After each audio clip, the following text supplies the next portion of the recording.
Wat nom du jingker man Wat langi ma chui buồn kỳ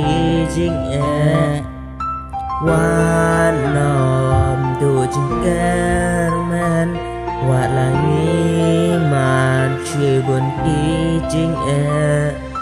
Jombang atang nadu mensuan Mengankan ulang ke shisha Mending sistem dalam jing kuat lan Naik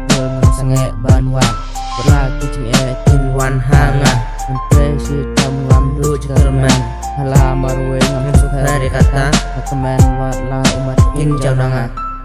manom rujing kerman wat layaki kim smell kulem manom rujing kerman wat lagi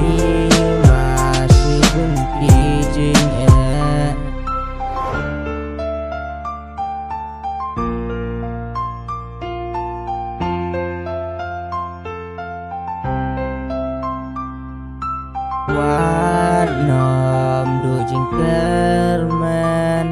Wat layak hiji ino